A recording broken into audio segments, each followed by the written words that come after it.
Good morning class. बच्चों जरा सा टॉपिक को मैं और डिस्कस कर रही हूँ, फिर मैं एक और क्वेश्चन कराती हूँ, ध्यान से देखना। बच्चे आपको पता है अभी तक profit and loss appropriation account बनवा रही थी आपको, ठीक है। आपके पास यहाँ नेट प्रॉफिट गिवन होता है, आप पार्टनर्स की कैपिटल पे इंटरेस्ट देते हो, सैलरी देते हो, कमीशन देते हो। यहाँ आपके पास निकल के आता है डिविजिबल प्रॉफिट, ठीक है। क्लोज करते हो तो यहाँ आपके पास डिविजिबल प्रॉफिट निकल के आता है, which is to be distributed amongst partner in agreed ratio. जो प्रॉफिट शेयरिंग रेशो गिवन होती है उसमें आप डिस्ट्रीब्यूट करते हो। अभी तक आपने जितने भी क्वेश्चंस किए, इसको डिस्ट्रीब्यूट करने के लिए आपके पास एक सिंगल रेशो होती थी। कभी होता था 3:2, नहीं होता था तो 1:1:1, इस तरह से। लेकिन अब एक सिंगल इस डिविजिबल प्रॉफिट को डिस्ट्रीब्यूट करने के लिए आपके पास मोर देन वन, एक से ज्यादा रेशो होगी, 2 भी हो सकती है, 3 भी हो सकती है। तो हाउ टू सॉल्व, तो देखना कैसे सॉल्व करोगे, क्या लैंग्वेज होगी। आपके पास लिखा हुआ है profit will be divided as follows, कि ये जो डिविजिबल प्रॉफिट आएगा उसको कैसे डिस्ट्रीब्यूट करोगे। तो आपके पास लैंग्वेज लिखी हुई है, first rupees 30,000 in the ratio of 2:2:1, ठीक है। फर्स्ट 30,000 तो किस रेशो में डिस्ट्रीब्यूट करोगे, 2:2:1, and next ₹20,000 in the ratio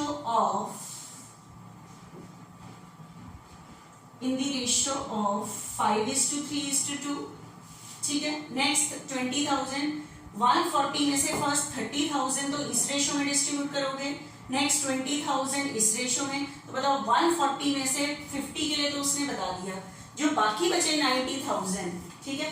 140 में से उसने 50 के लिए तो बता दिया आपने किस रेशो में, तो बाकी कितने बचे 90, उसके लिए भी रेशो बताएगा। And remaining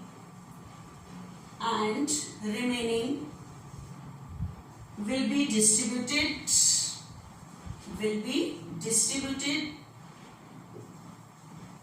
in equal proportion,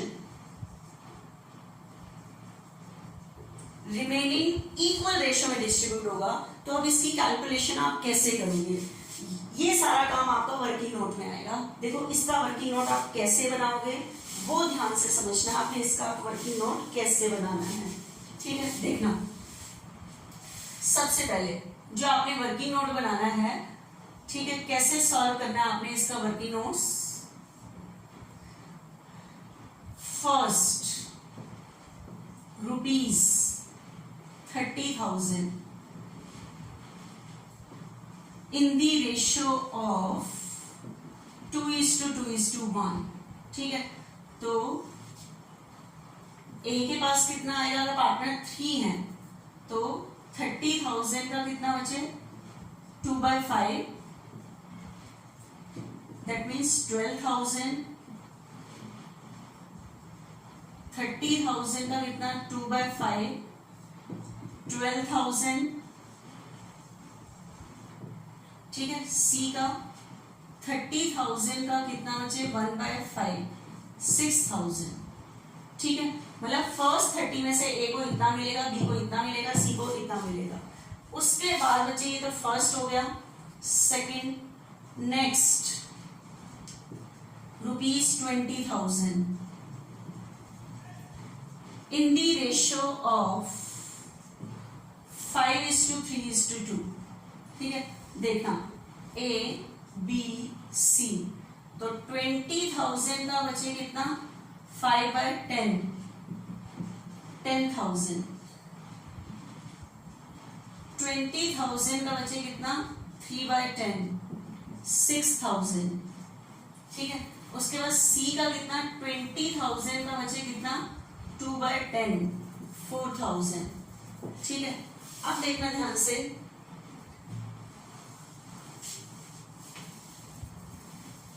अब रिमेनिंग थर्ड पार्ट, रिमेनिंग कितना बचा, remaining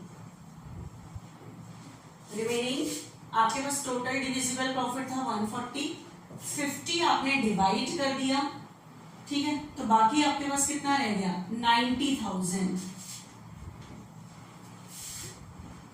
in the ratio of 1:1:1, that means A B C।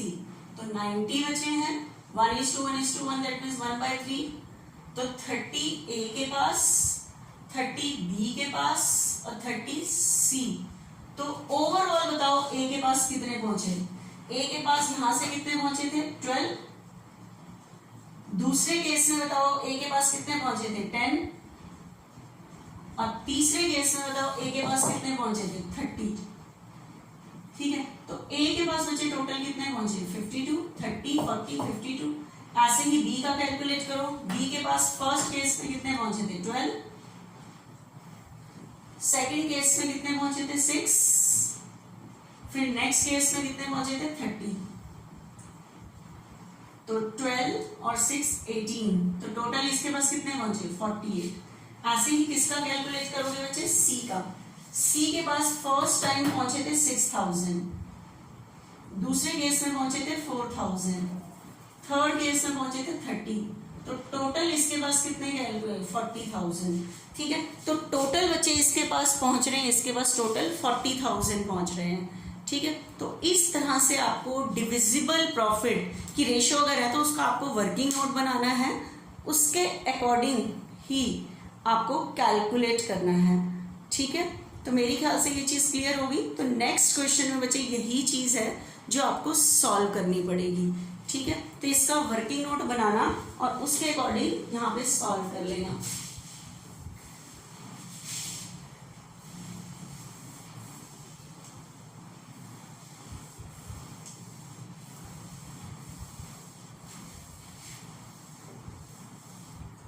देखना एक बार नेक्स्ट क्वेश्चन में जो मैंने आपको समझाया उसके अंदर यही चीज ही है कि आपको वो सॉल्व कैसे करनी है, ठीक है।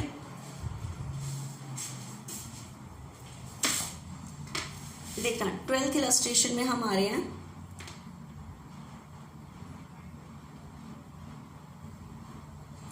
A, B, C are partner in a firm having capital 60, 60 and 80।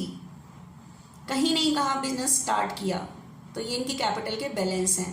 And their current account balance were A 10,000, B 5,000, C 2, लेकिन इसके आगे क्या लिखा हुआ है डेबिट, तो ये डेबिट बैलेंस पे है, ठीक है। According to partnership deed 10% of profit is to be transfer to general reserve. इस बार आपने प्रॉफिट सारा का सारा पार्टनर को नहीं दे देना, प्रॉफिट का कुछ पार्ट रिजर्व में डालना है। रिजर्व में मैंने आपको पहले भी बताया था लॉस को कवर करने के लिए रख लेते हैं। Partners were entitle to interest on capital at the rate 5%।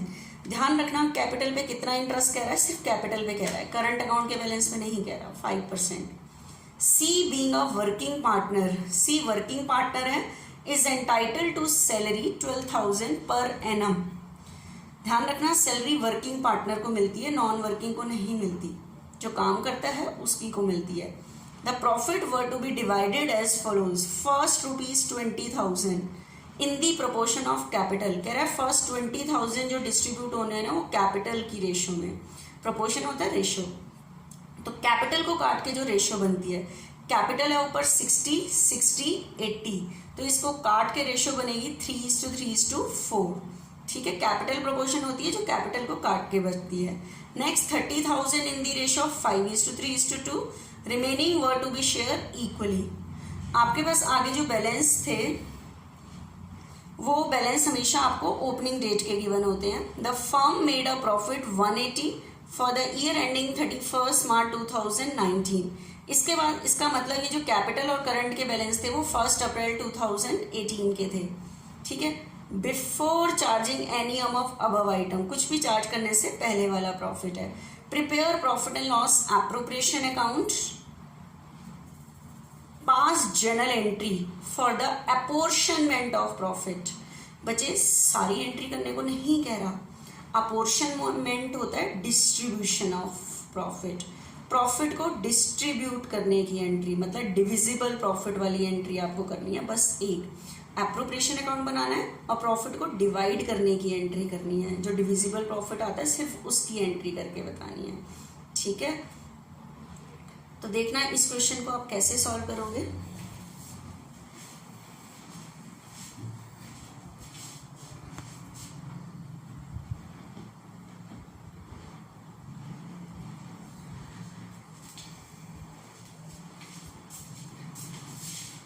हमें इस क्वेश्चन में बनाना है बच्चे profit and loss appropriation account, ठीक है।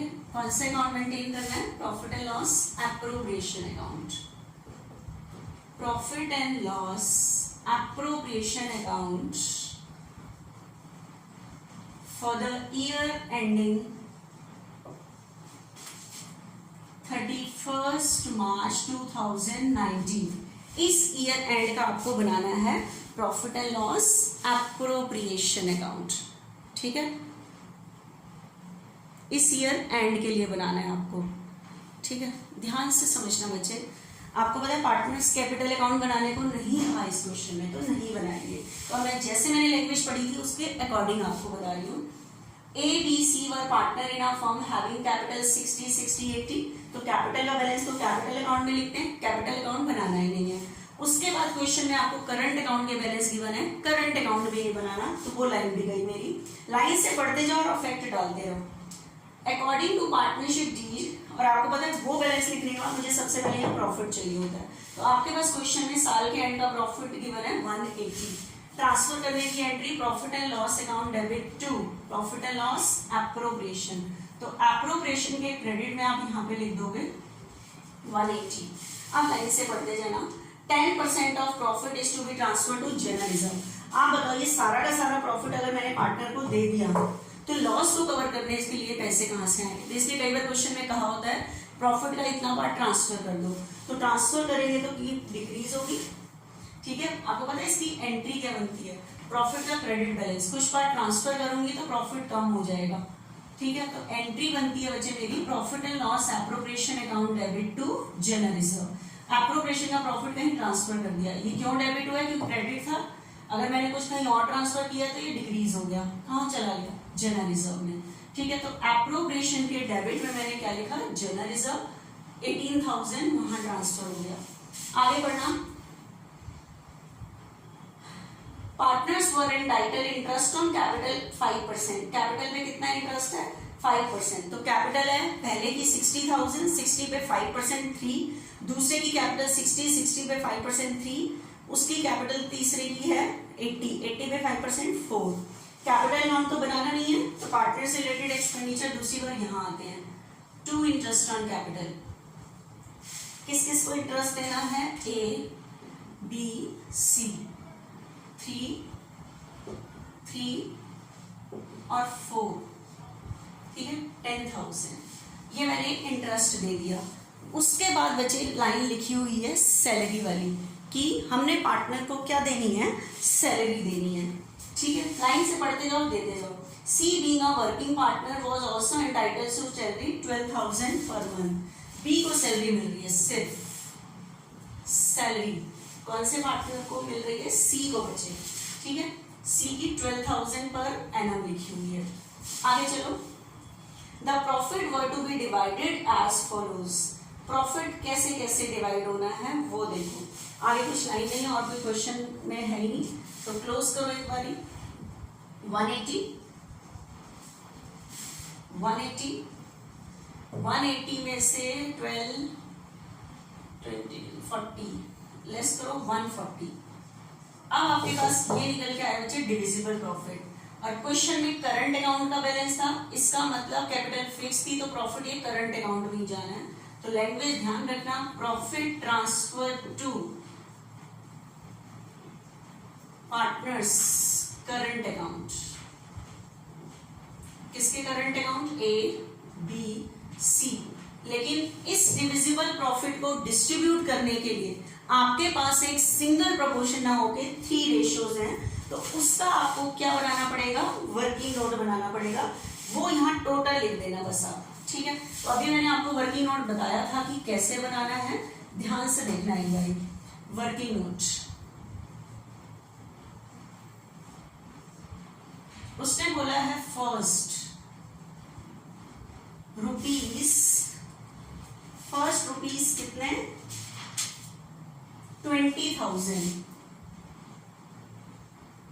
इन दी रेशियो ऑफ कैपिटल लिखा हुआ है, तो मेरे पास क्वेश्चन में कैपिटल है 60 एंड 80। कैपिटल रेशियो कभी भी लिखी हो तो उसको काट के जो रेशियो बनती है that is the ratio of capital. तो आप इसके बाद फर्स्ट 20,000 को डिवाइड करो इन दी रेशियो ऑफ 3:3:4, ठीक है। तो ए को कितना मिलेगा, 20,000 का बचे देखना 3/10 6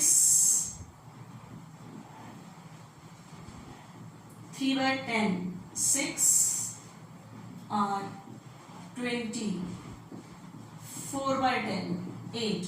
तो फर्स्ट केस में तो ए को इतना मिला, बी को इतना, सी को इतना, वहां नहीं लिखना अभी B, sorry second part. Next ₹30,000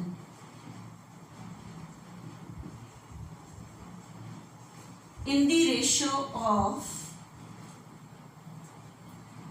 5:3:2, ठीक है। तो A B C 30,000 का कितना 5/10 बचे 15,000, 30,000 का कितना 3/10, दूसरे का 9,000, 30,000 का बचे 2/10 6,000, ठीक है। 30 को मैंने इतना डिवाइड किया।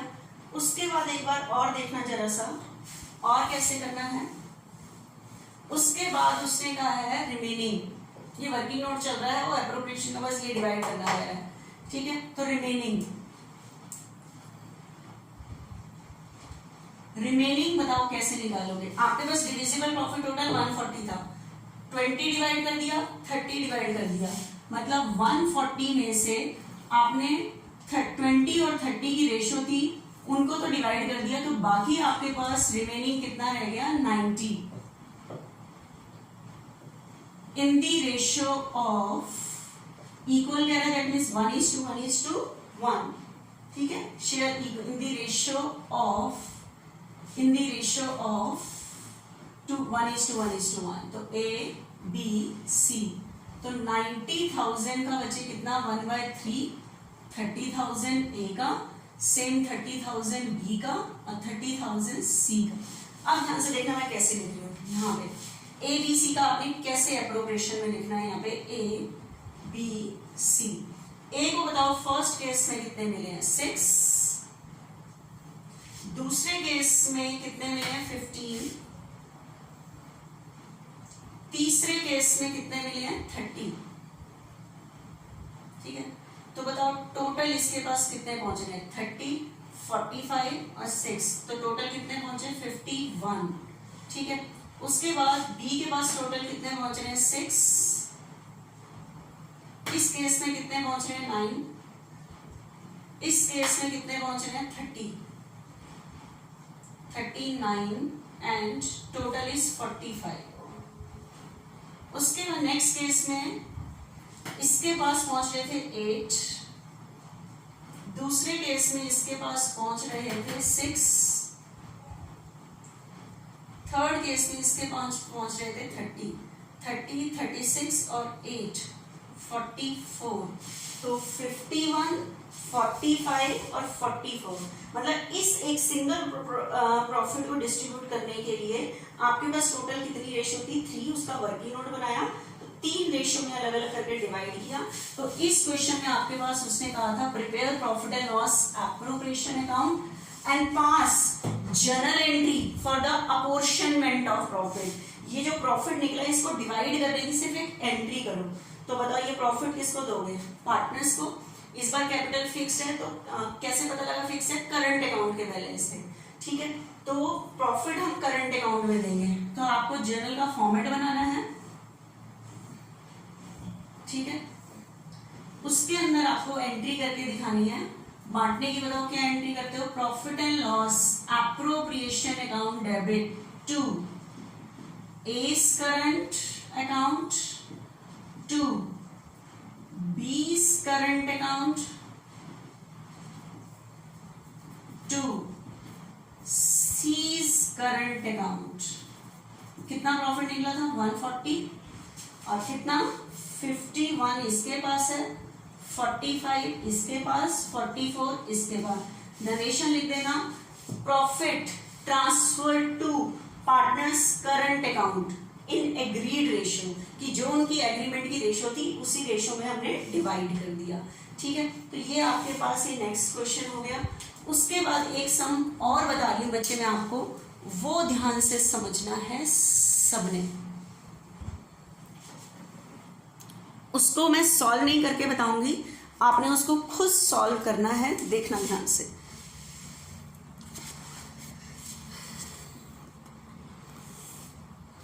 आपके पास क्वेश्चन में बच्चे 13th इलस्ट्रेशन है।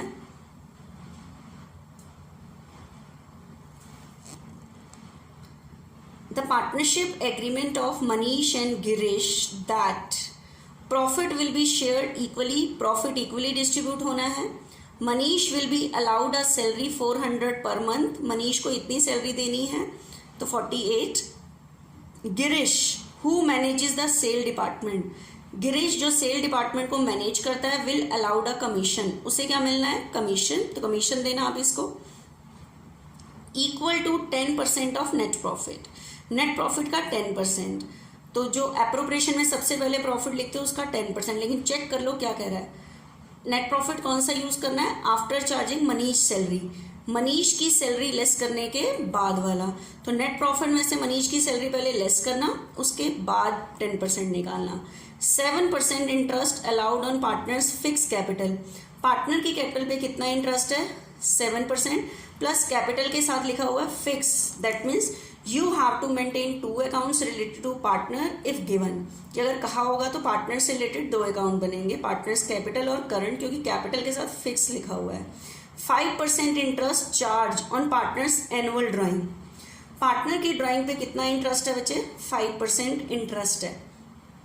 ठीक है, अभी तक मैंने आपको बताया था कि क्वेश्चन में अगर कैपिटल पे तो शुरू की कैपिटल होती है, पूरे साल का इंटरेस्ट लगा देते हैं, लेकिन ड्राइंग की अगर डेट गिवन नहीं होती तो ड्राइंग पे कितने मंथ्स का इंटरेस्ट होता है? 6। लेकिन इस बार ड्राइंग के आगे लिखा हुआ है बच्चे एनुअल, एनुअल मतलब ये 1 अप्रैल को ही ड्राइंग की गई होगी, तो पूरे साल का ही इंटरेस्ट कैलकुलेट करना है। The fix capital of Manish and Girish 1 lakh,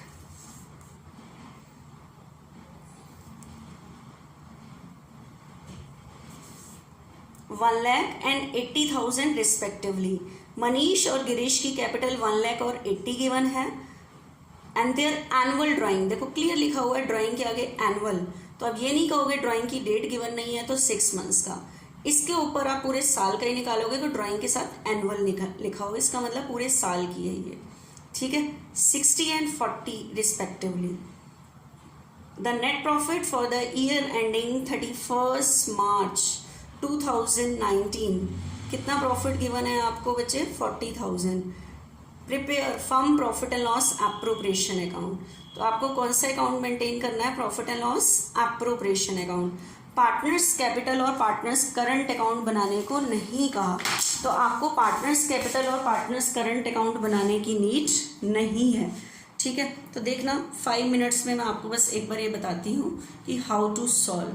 मेरे ख्याल से लैंग्वेज के अकॉर्डिंग आपको समझ आया होगा कि व्हाट टू डू, कि हमें करना क्या है इस क्वेश्चन में। ठीक है,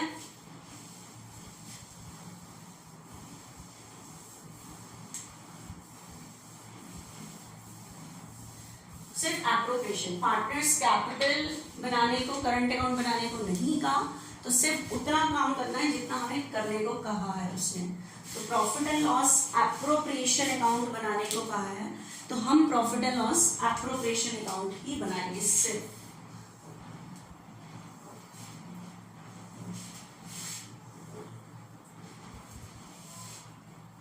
देखना, profit and loss appropriation account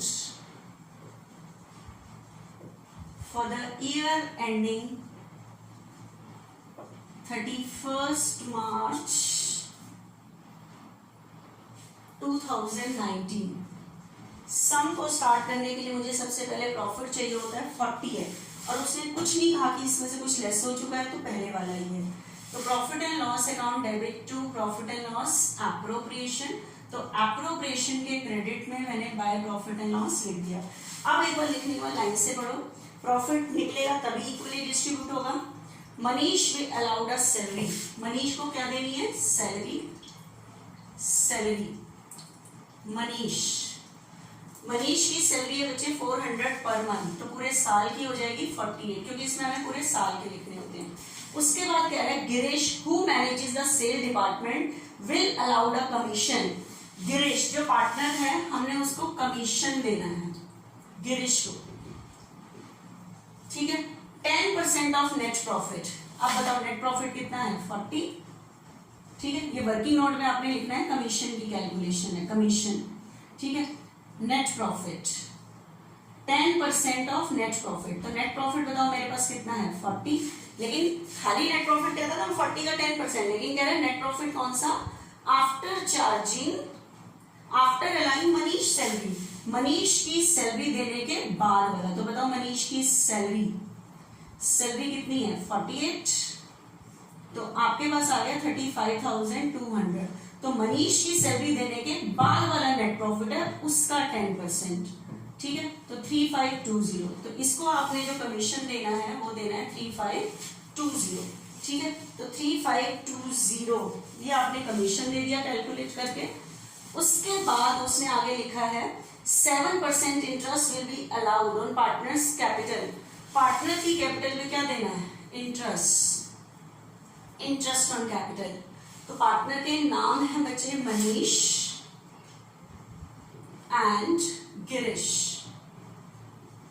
capital नहीं गिवन, तो ये बिल्कुल 1 अप्रैल की होती है, और हम इंटरेस्ट कैलकुलेट करते हैं at the end of year. तो इसके ऊपर कैलकुलेट करो कितना है आपके पास, कैपिटल है 1 लाख, 1 लाख पर 7%, 7,000। दूसरे की कैपिटल है बच्चे 80, 80 पे 7% 56, तो 12,600। उसके बाद क्वेश्चन में दी हुई है 5% interest will be charge on partners annual drawing, drawing पे इंटरेस्ट, और ड्राइंग पे इंटरेस्ट हम देते नहीं है, लेते हैं, तो हमारी इनकम है। Bye interest on drawings Manish and Girish, ठीक है। तो आपके पास ड्राइंग पे इंटरेस्ट कैलकुलेट करने के लिए पहले ड्राइंग होनी बहुत जरूरी है, कि आपके पास ड्राइंग होनी जरूरी है।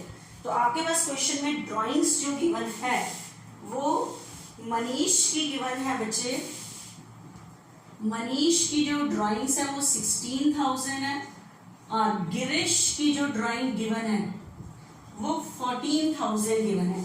एक की 16,000 गिवन है और एक की कितनी गिवन है, 14,000 गिवन है, ठीक है, 16 और 14।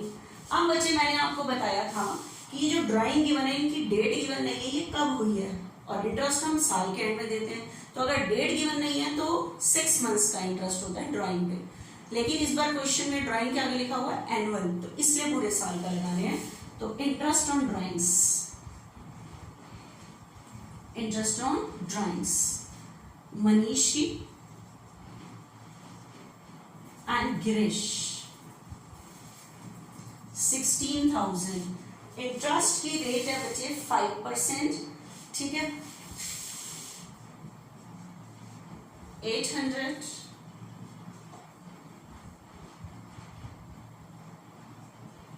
यहाँ लिख रही हूँ 800, और इसका है बच्चे 14 पर 5% गिरीश 700, ठीक है, 800 700 1500 बचे, ठीक है। तो ये आपके पास इंटरेस्ट ऑन ड्राइंग की कैलकुलेशन हो गई। उसके बाद मेरे ख्याल से कुछ नहीं रह गया। उसके बाद आप इस अकाउंट को क्या करोगे, क्लोज। ठीक है, हाँ सारा कुछ हो गया।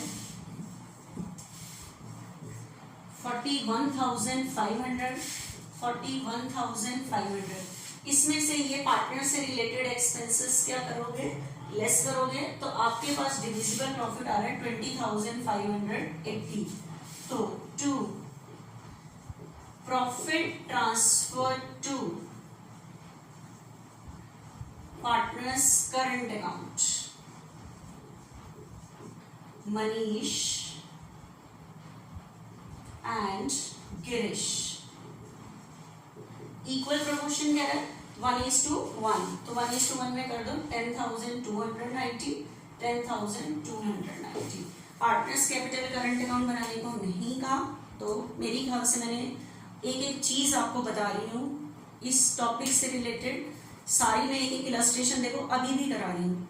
उसके बाद भी अगर कोई बच्चा नहीं करता तो देखो कितनी गलत बात है। अगर इस टाइम भी अगर आप पढ़ने को तैयार नहीं है कि टीचर आपको सब कुछ दे रहे हैं, घर पे बैठ के मैं रिकॉर्ड कर रही हूँ, उसके बाद अगर आपकी रिस्पॉन्सिबिलिटी आपको रियलाइज नहीं होती कि हमें होमवर्क करके भेजना है, मतलब मुझे नहीं कहना पड़े कि होमवर्क करके भेजो, आपकी खुद की रिस्पॉन्सिबिलिटी है कि मैम देखो, उल्टा 11th क्लास के बच्चे जैसे ही मैं भेजती हूँ 12 बजे तक होमवर्क आ जाता है, आप लोगों को मुझे कहना पड़ रहा है।